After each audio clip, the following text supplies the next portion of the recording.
Então, bom dia para todos. É muito bom ver os irmãos aqui, aqueles que já nos acompanharam quinta e ontem, e outros que vieram de longe para estarem aqui hoje. Muito bom ver até gaúchos aqui, né? E irmãos que fazia muitos anos que eu não via mais, venezuelanos também, baianos, e impressionante como a palavra de Deus une pessoas de várias formas, mas foi muito precioso. Então, na quinta-feira, nós pensamos um pouquinho sobre a senhora mais importante da Bíblia. E ontem nós pensamos sobre a senhora mais contente da Bíblia. E hoje, nesta primeira parte, nós vamos pensar um pouquinho sobre a senhora mais segura da Bíblia. Quem é?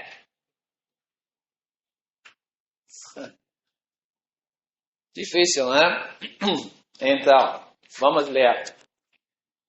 Se alguém quer ouvir sobre a senhora mais importante e a senhora mais contente, pode pegar as gravações do irmão VNC. Eu não sei se ele está vendendo as gravações também, mas eu acho que não vai ficar muito rico, né? Se for o caso. Mas vamos ler então no Antigo Testamento, em Josué, capítulo 2.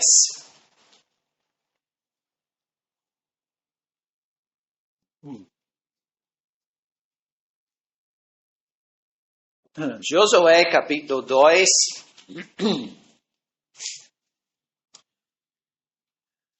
E já sabem quem é, né? Então vamos ler a partir do versículo 1. Josué, capítulo 2, versículo 1. E enviou Josué, filho de Nun, 2 homens desde Sitim a espiar secretamente, dizendo: andai e observai a terra e a Jericó. Foram, pois, e entraram na casa de uma mulher prostituta, cujo nome era Raabe, e dormiram ali. Então, deu-se notícia ao rei de Jericó, dizendo: eis que esta noite vieram aqui uns homens dos filhos de Israel para espiar a terra. Eu acredito que a história é bem conhecida, então vamos mais adiante para versículo 8. E antes que eles dormissem, ela subiu a eles sobre o telhado e disse aos homens: bem sei que o Senhor vos deu esta terra e que o pavor de vós caiu sobre nós e que todos os moradores da terra estão desmaiados diante de vós, porque temos ouvido que o Senhor secou as águas do Mar Vermelho diante de vós, quando saís do Egito, e o que fizestes aos 2 reis dos amorreus, a Sihon e a Og, que estavam além do Jordão, os quais destruístes.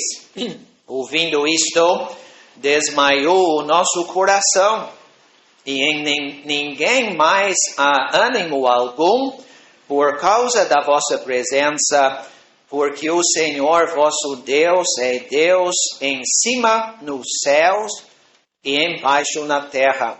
Agora, pois, jurai-me, vos peço pelo Senhor, pois que vos fiz beneficência, que vós também fareis beneficência a casa de meu pai, e vamos notar a última frase do versículo 12, e dai-me um sinal certo,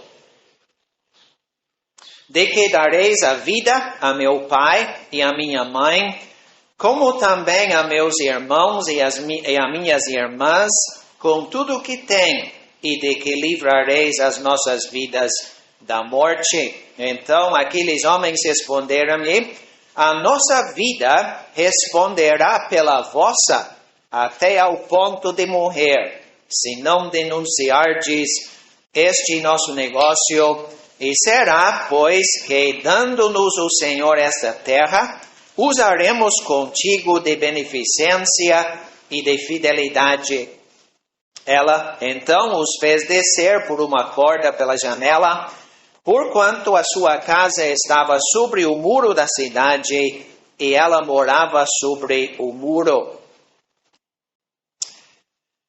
Então, eu acho que vamos ler apenas mais um versículo 18. Eis que vindo nossa terra, atarás este cordão de fio de escarlata à janela por onde nos fizeste descer, e recolherás em casa contigo a teu pai e a tua mãe e a teus irmãos e toda a família de teu pai.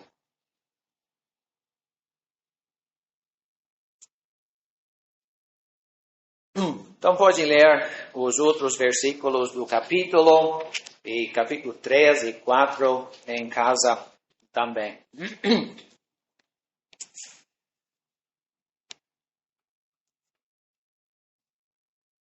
Eu gostaria de falar um pouco sobre esta senhora, mas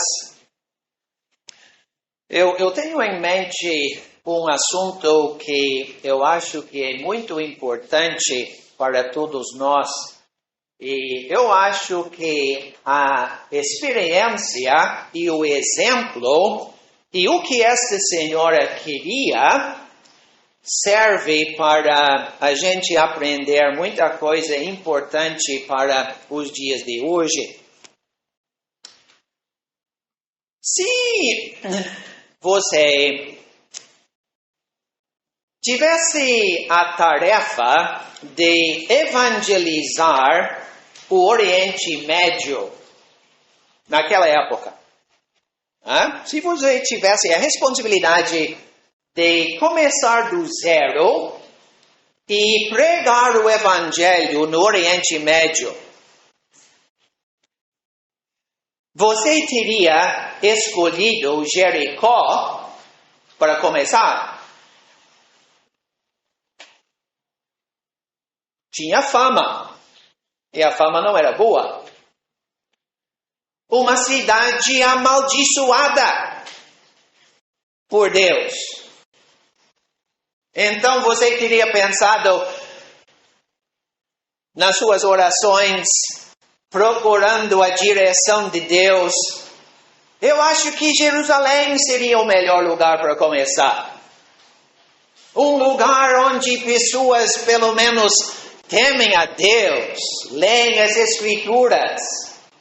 Mas Jerusalém, sim, mas Jericó, último na lista.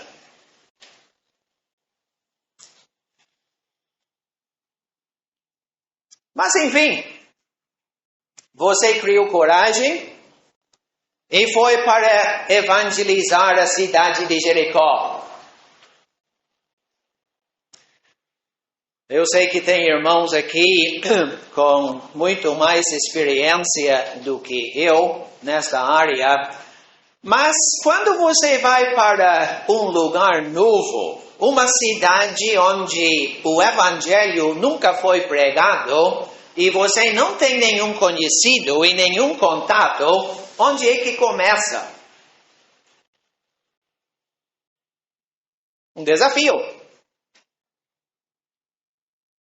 Então, você chega na cidade de Jericó, não conhece ninguém, não conhece nenhum contato, e você vai para a casa de quem? E alguém diz, logo ali no muro tem a casa de uma prostituta. Então vou deixar essa por último. Eu não vou lá, não.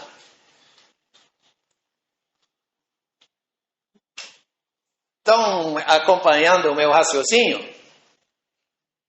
O lugar, a cidade, a casa, a pessoa mais improvável foi o lugar certo.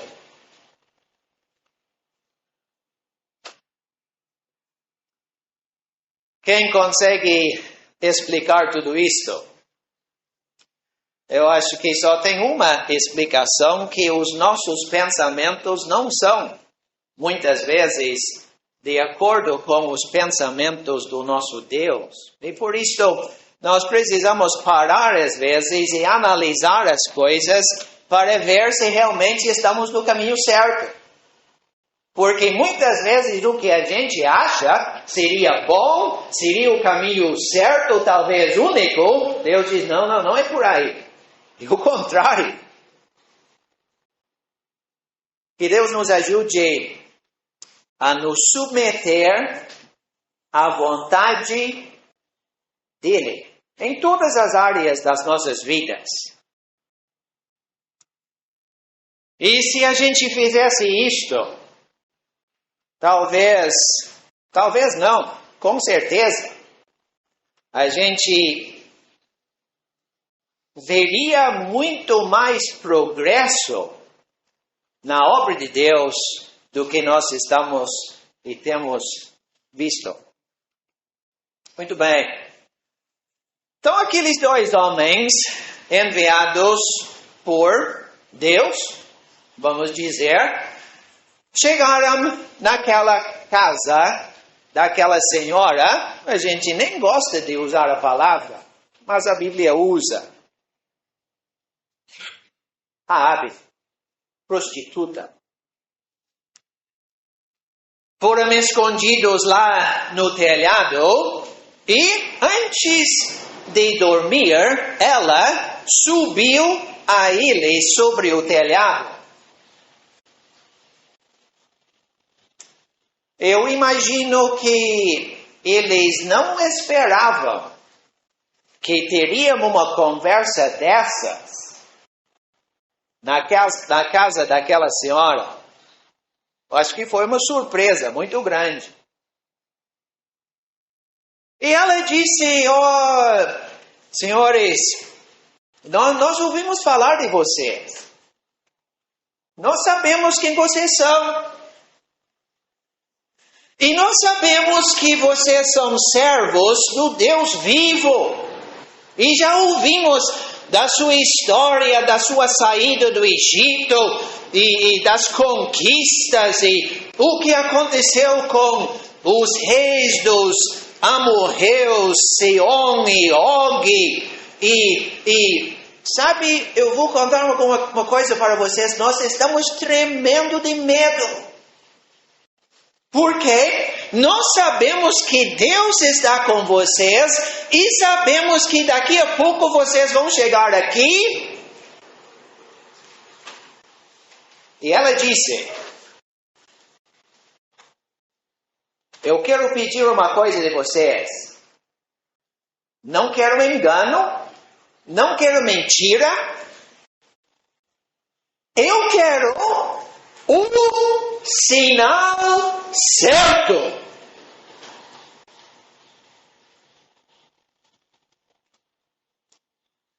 Daí que entra o meu assunto.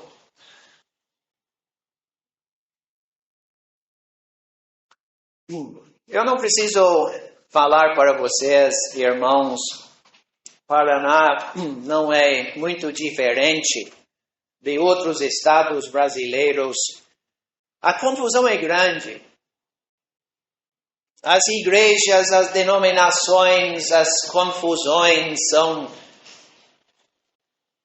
muitas. E você diz, e para pregar a verdade, para manter uma posição bíblica, Não sei se adianta mais. Muito difícil. Ninguém se interessa. E a gente prega o evangelho, a gente faz distribuição de literatura e ninguém entra em contato, só algum curioso com algumas perguntas. Mas encontrar alguém que realmente se interessa pela verdade, quase impossível. Quase.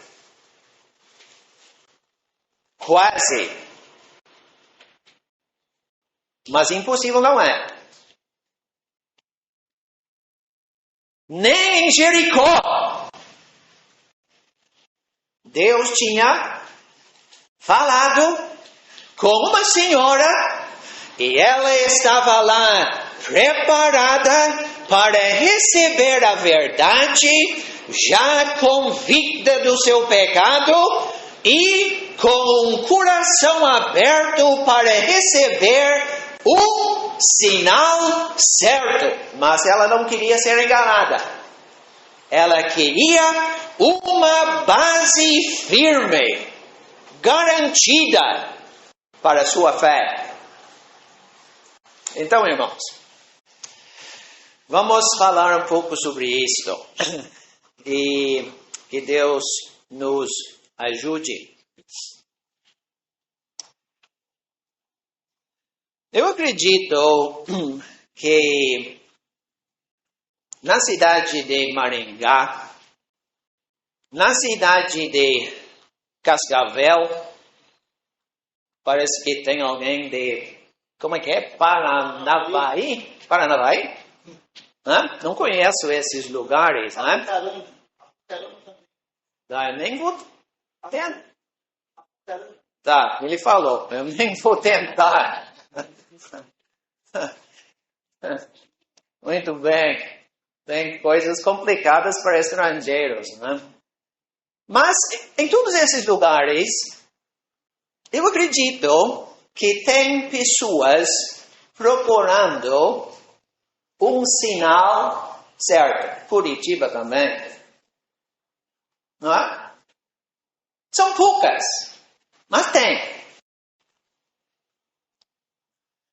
Daí os irmãos têm reuniões para orar.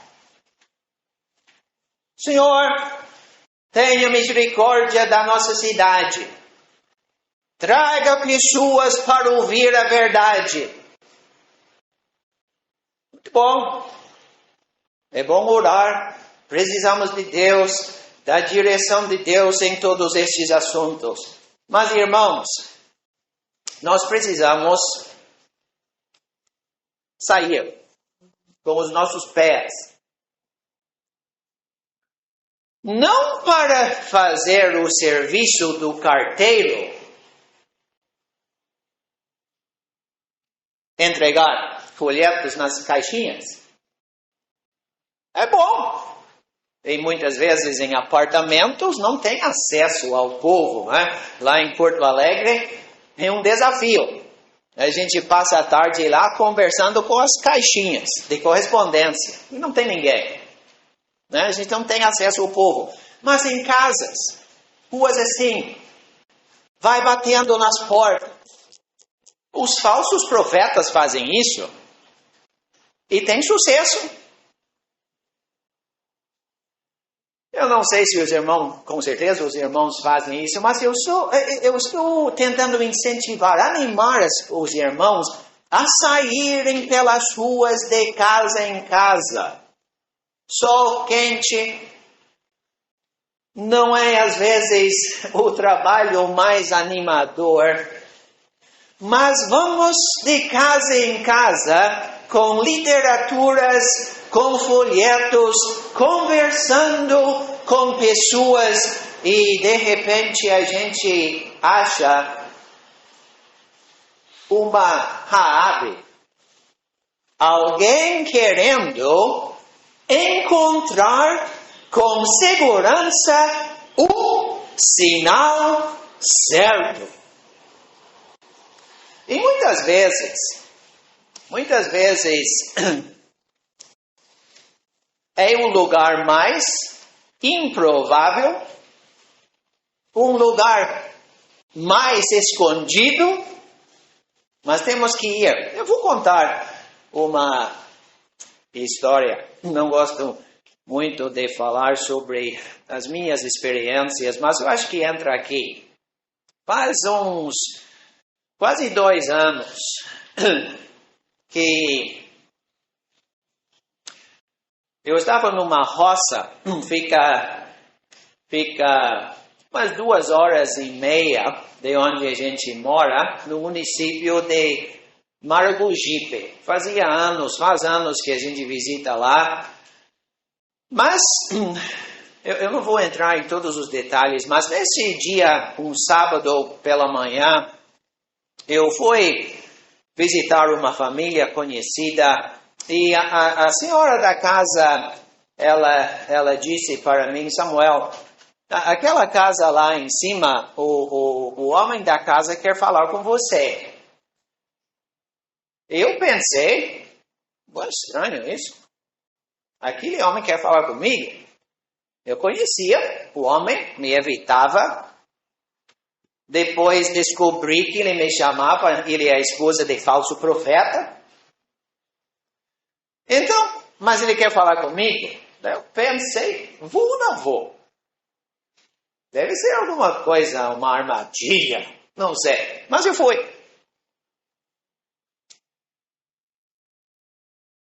Conversei com o rapaz lá, ele me recebeu no lado de fora e ele estava bem contente. Ele disse, Samuel, eu vou ser batizado hoje à noite na igreja aqui em cima, uma denominação evangélica. Daí, obviamente, ele pensou que eu ficaria muito contente com a notícia, mas eu conversei um pouquinho com ele, né? Daí eu perguntei para ele, mas você é salvo? Tem certeza que vai para o céu? Ele me olhou. Não sei, nunca ouvi falar disso. Daí, o que eu não sabia, tinha uma janela próxima, mais ou menos a distância daqui até aquela janela. Atrás da janela, a sogra dele estava escutando a conversa. Ela também, eu não conhecia, mas ela era convencida que o Samuel era um falso profeta. Estava escutando daí para pegar. Vamos pegar ele hoje. Né? Mas daí, quando eu fiz aquela pergunta, você tem a certeza da sua salvação? Ela não aguentou mais e saiu para me encarar. Uma senhora bem educada. E conversamos sobre batismo, sobre o novo nascimento, salvação da alma, a garantia da vida eterna. E a conversa foi muito longe. E aos poucos eu percebi que a senhora já estava vendo que o Samuel não era tão ruim, não.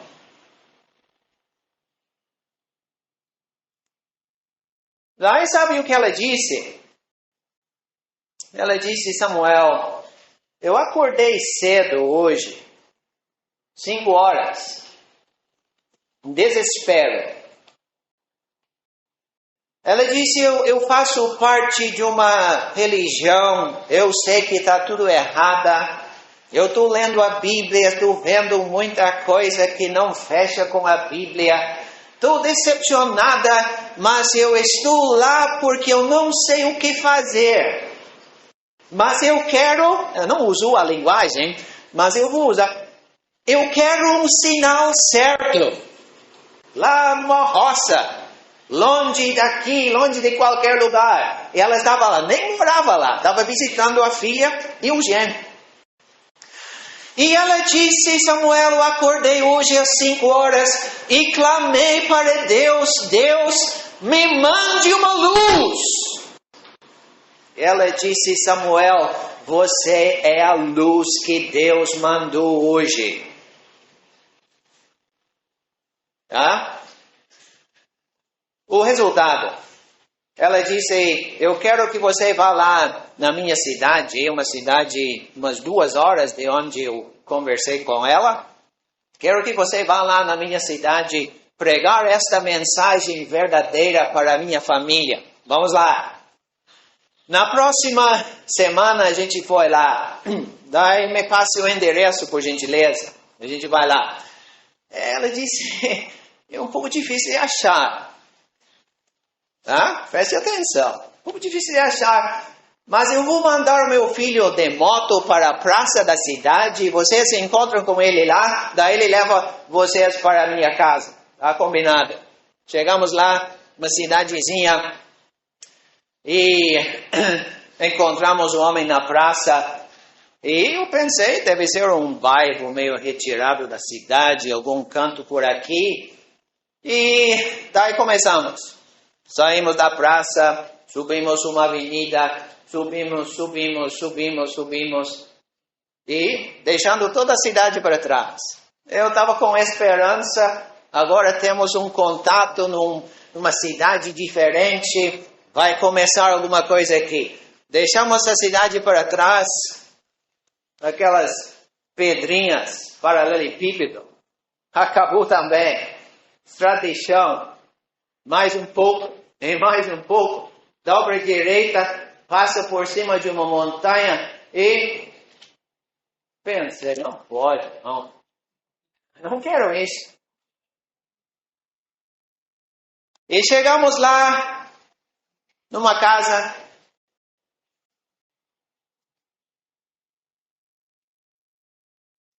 família, ela já tinha chamado a família para a varanda dela. E naquela tarde passamos, acho que umas 2 horas, falando sobre a palavra de Deus, respondendo perguntas e muita coisa interessante. O resultado, porque o tempo voa. Sabe o que aconteceu no dia 16 de novembro, o ano passado? Na frente daquela casa, 6 pessoas foram batizadas.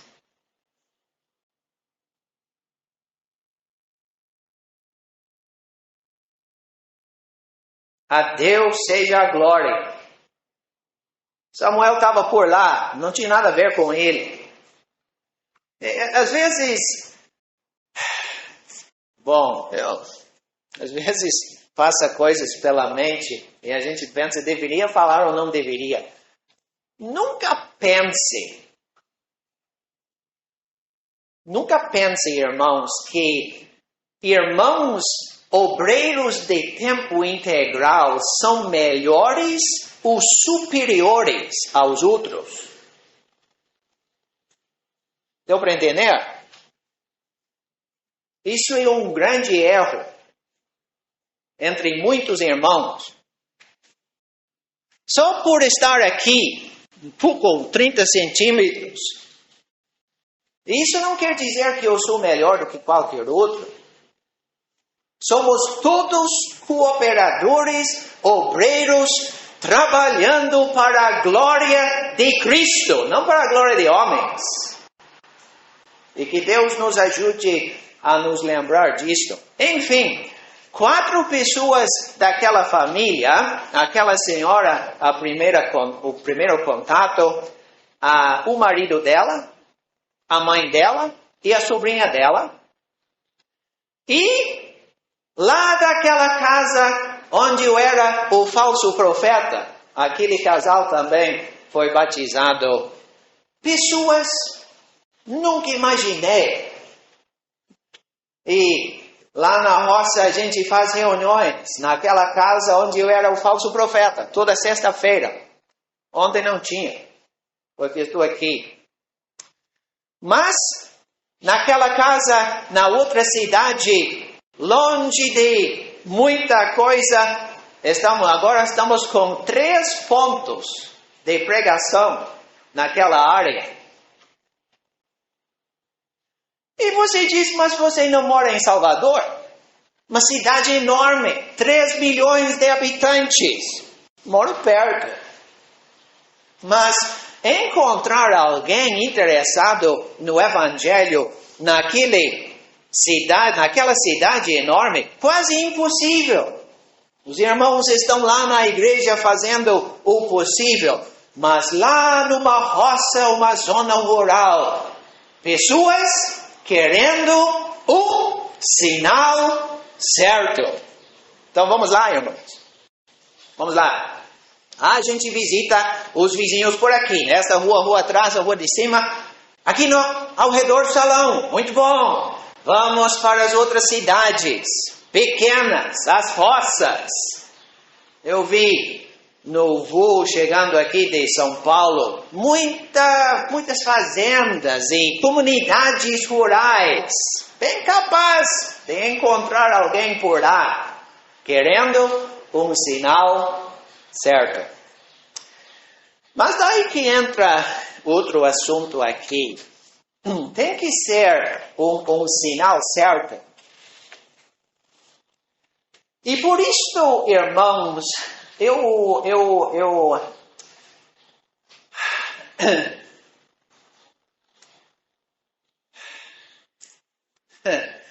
que eu vou falar? Se eu sobreviver até amanhã, meio-dia, eu acho que vai ser muita coisa. Eu quero ser convidado outra vez para voltar aqui, mas eu não sei se vai dar certo, né? Mas eu vou falar, tá? E se eu errar em alguma coisa que não está de acordo com a Bíblia, então me perdoe. Mas tem uma coisa, uns detalhes que me preocupam um pouquinho.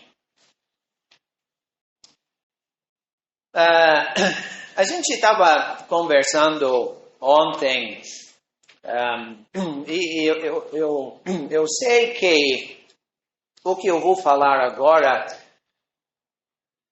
talvez seja influenciado um pouco com estados e linguagem que se usa em certos estados brasileiros que não se usa em outros estados. E o que os irmãos talvez da região sul entendem por uma coisa, os irmãos do Nordeste talvez não entendam da mesma forma, por ser uma questão simples de linguagem. Tá? Então, levando tudo isso em conta, nós precisamos entender que quando eu falo alguma coisa, talvez a pessoa que está me escutando não esteja entendendo da forma que eu entendo. E por isso, eu acho que nós precisamos explicar certas coisas para não deixar dúvida. Tá? Por exemplo, a gente estava conversando ontem sobre uma expressão que os irmãos do Sul usam. Eu falava muito assim também. Eles têm o costume de dizer... eu me salvei. Né? Como é que você se salvou? Tá? Agora, no Sul, todo mundo entende o que isso significa. Mas na Bahia, ninguém entende. Porque para os baianos...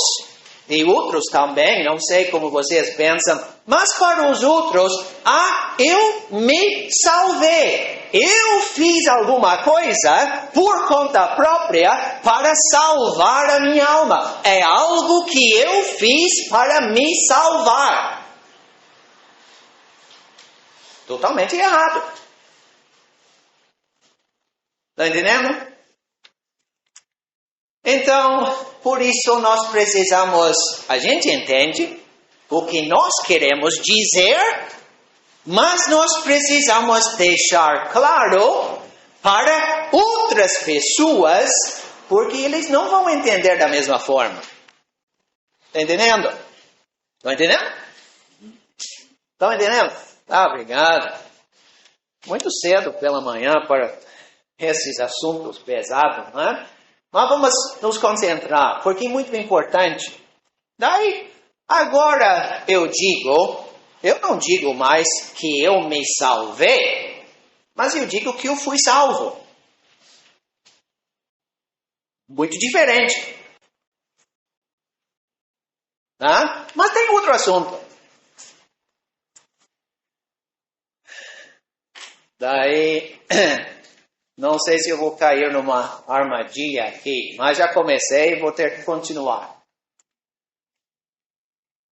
Se lembram daquela pergunta que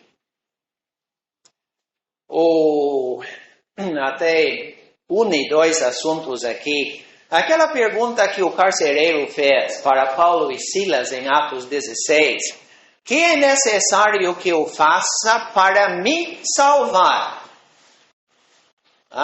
Então está na Bíblia. Mas tem que explicar. Entendeu? Gaúchos. Que é necessário que eu faça para me salvar? Mas olha a resposta. Bíblica. Crê no Senhor Jesus Cristo e serás salvo. Uma resposta 100% correta e bíblica em todos os sentidos. Crê no Senhor Jesus Cristo e serás salvo. Daí o povo diz, eu criei. Ele creu.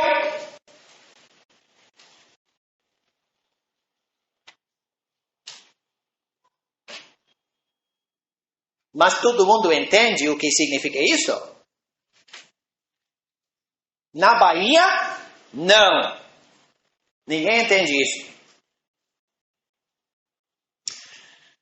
Um dia eu estava num lugar, uma roça lá, e eu estava distribuindo aqueles textos, João 13:16. Me encontrei com um pastor de uma igreja evangélica. Ele disse para mim, ninguém pode ter a certeza, a gente está perseverando até o fim, está fazendo um grande esforço para não perder. E sabe como é, Daí eu disse para ele, mas olha o que a Bíblia diz. Deus amou o mundo de tal maneira que deu seu Filho unigênito para que todo aquele que nele crê, não pereça, mas tenha vida eterna. E sabe o que o pastor evangélico falou para mim? Pastor evangélico falou para mim, se é assim, até o diabo vai para o céu. Porque ele crê.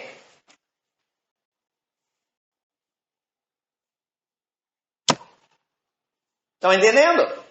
As pessoas, em geral, não sabem o que significa, no sentido bíblico, a palavra, o verbo crer. Não sabem. Eu acredito. Tenho muita fé. Mas acreditar, crer no sentido de acreditar, não salva ninguém.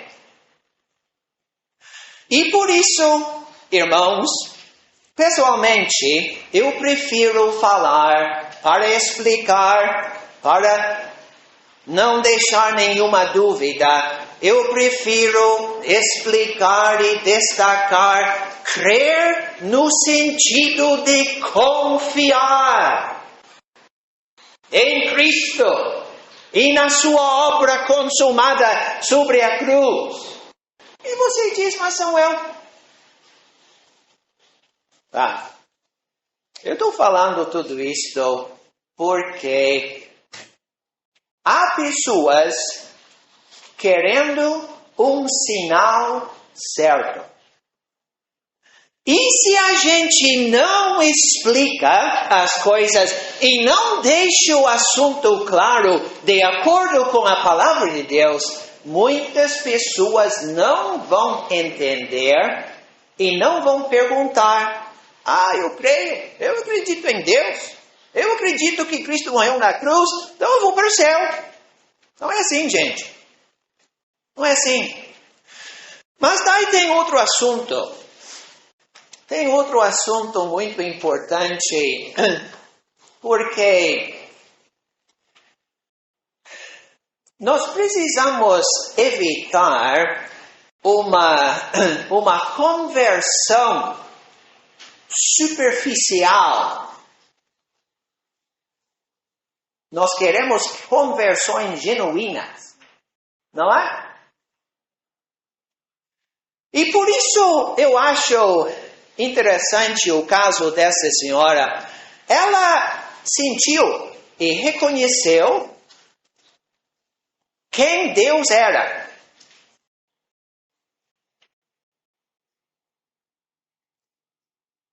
Será que o povo de Maringá sabe quem Deus é?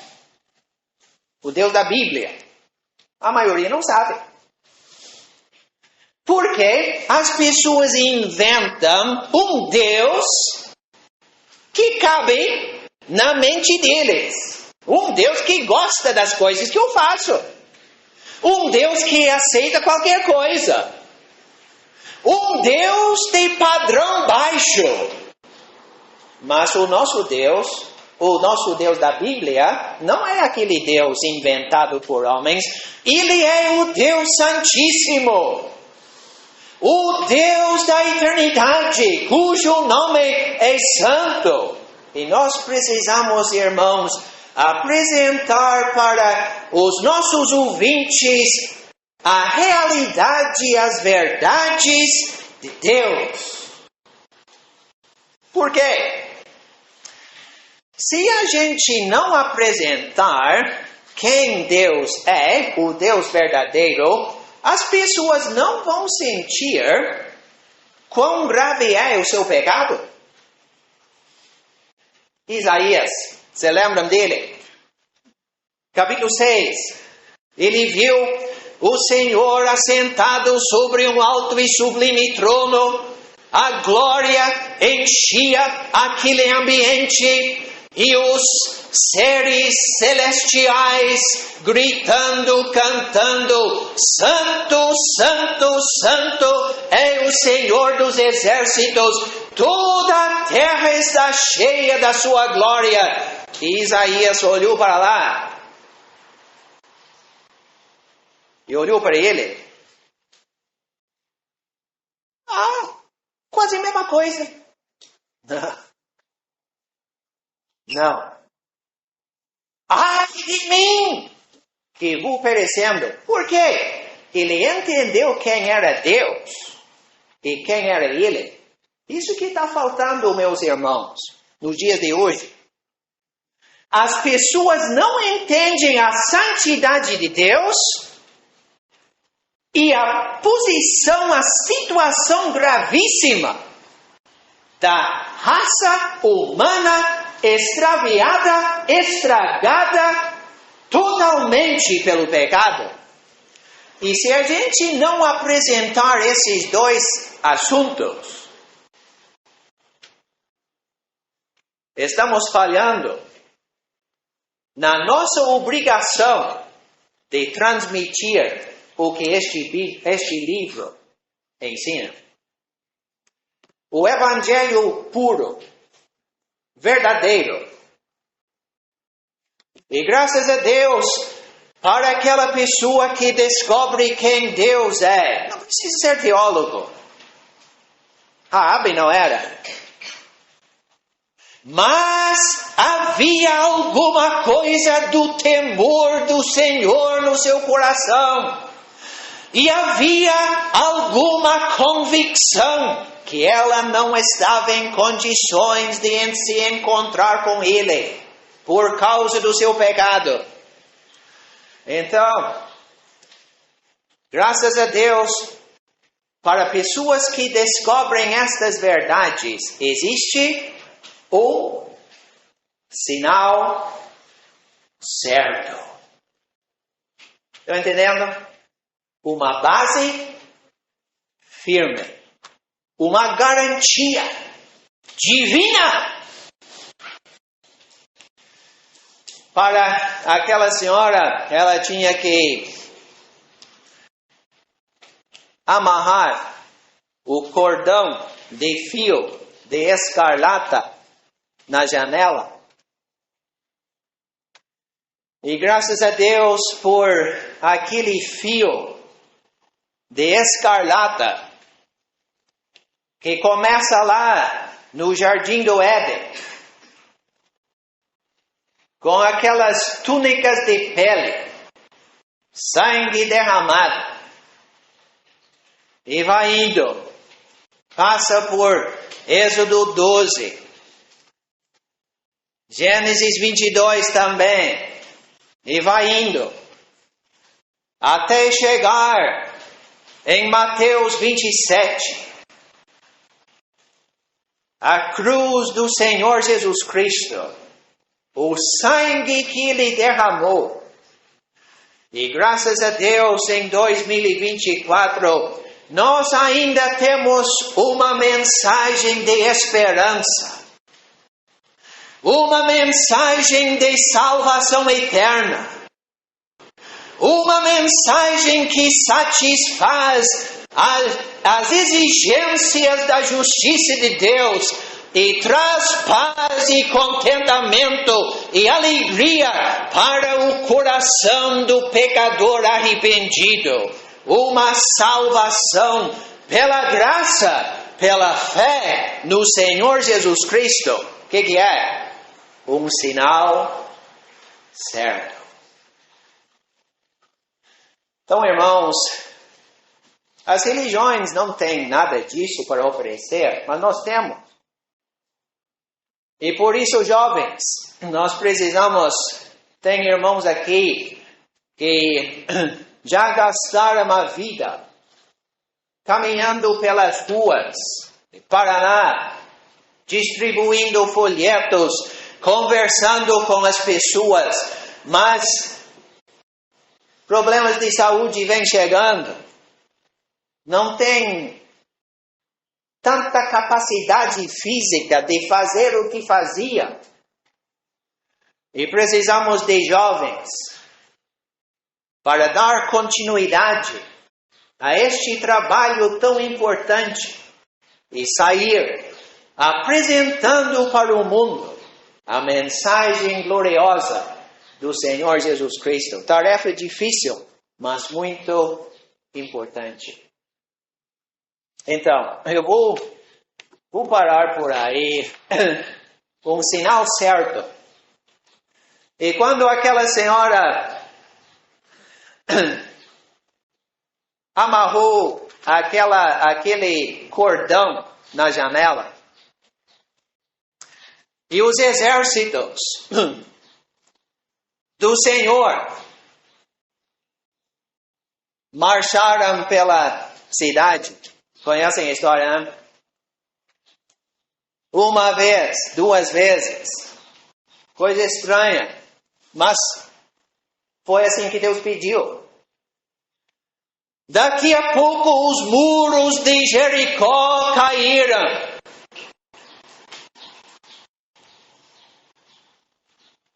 Mas tinha uma senhora. A senhora mais segura naquela cidade, Raabe, e a família dela. Que história! Que Deus nos ajude a apreciar o sinal certo que nós encontramos, baseada na palavra de Deus, na obra infalível de Cristo. E que Deus nos ajude a sair e levar com fidelidade este sinal certo para que outras pessoas sejam salvas enquanto ainda é o dia da graça.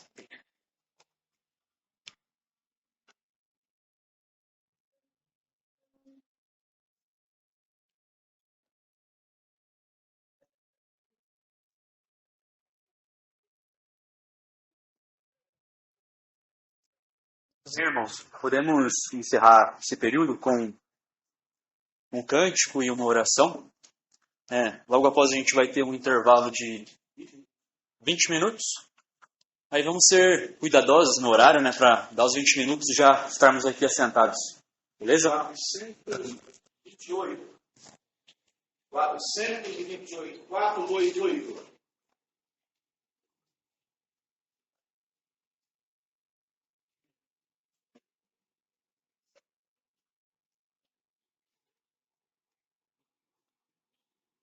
Se eu tiver Jesus ao lado, e por ele auxiliado, se por ele governado,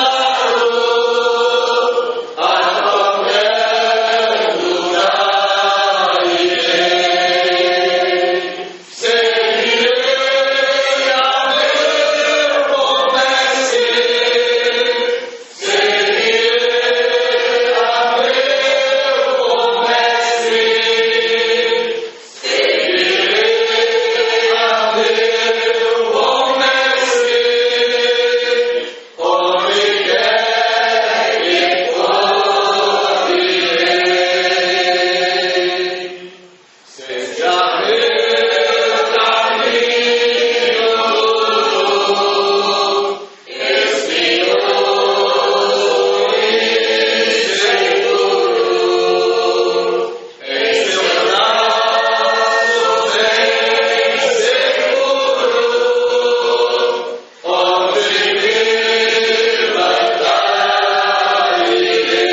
qualquer lugar irei,